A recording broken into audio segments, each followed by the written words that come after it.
Assalamualaikum warahmatullahi wabarakatuh. Nama saya Muhammad Abdul Hamid Al-Khabir, NPM 243111021 dari Universitas Teknokrat Indonesia. Di video saya kali ini, saya akan menjelaskan mengenai yaitu dampak positif dalam penggunaan teknologi. Oke, kode etik pengguna teknologi informasi, definisinya yaitu kode etik pengguna informasi teknologi adalah pedoman yang mengatur perilaku etis pengguna teknologi informasi termasuk perangkat keras, perangkat lunak, jaringan, dan data digital. Kode etik ini menetapkan standar yang mendorong tanggung jawab, integritas dan keamanan dalam penggunaan teknologi.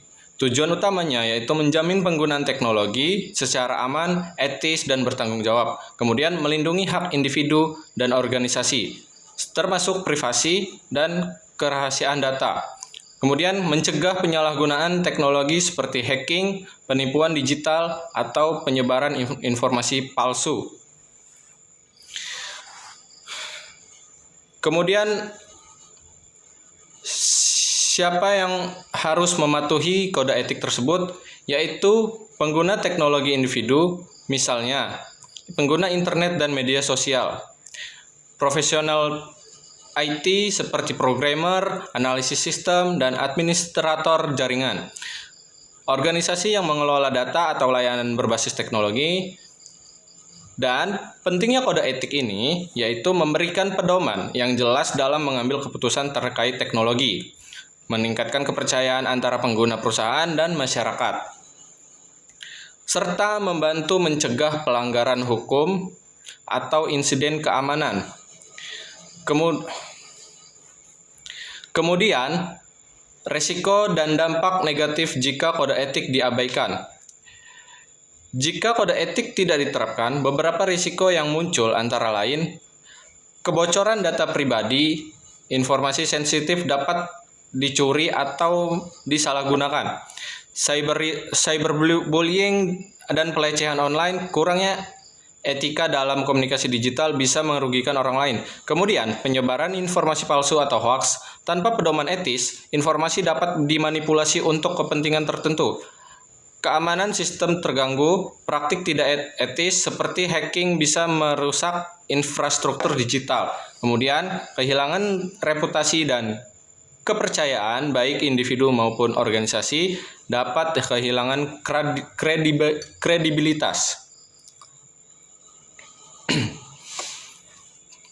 Kemudian, ada peran kode etik.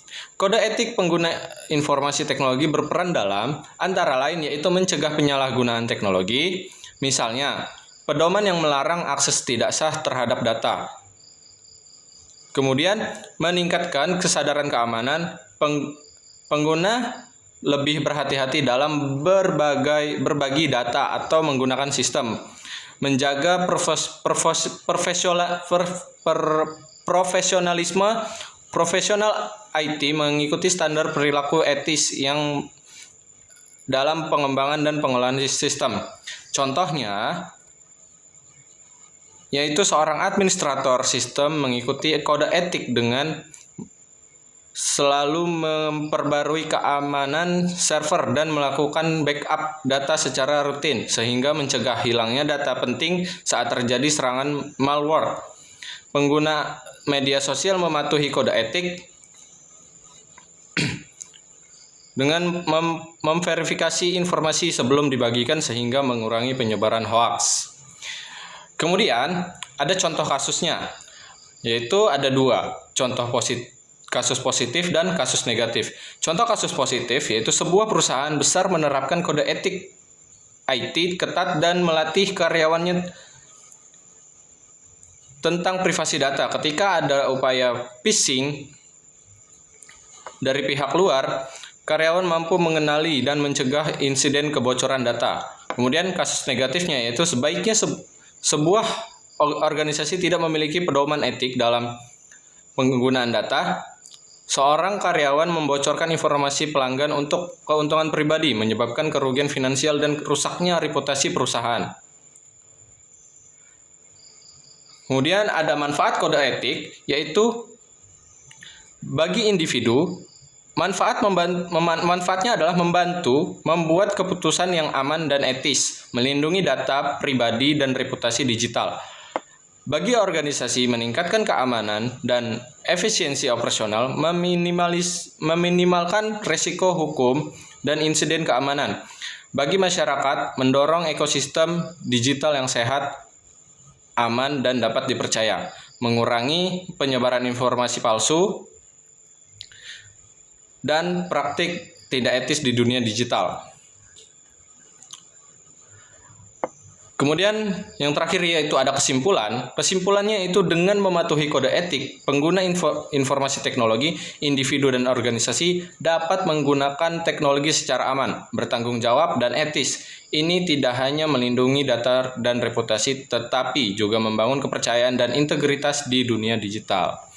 Oke, itu saja yang bisa saya sampaikan mengenai dampak positif dalam penggunaan teknologi informasi. Kurang lebihnya saya mohon maaf. Saya akhiri. Wassalamualaikum warahmatullahi wabarakatuh.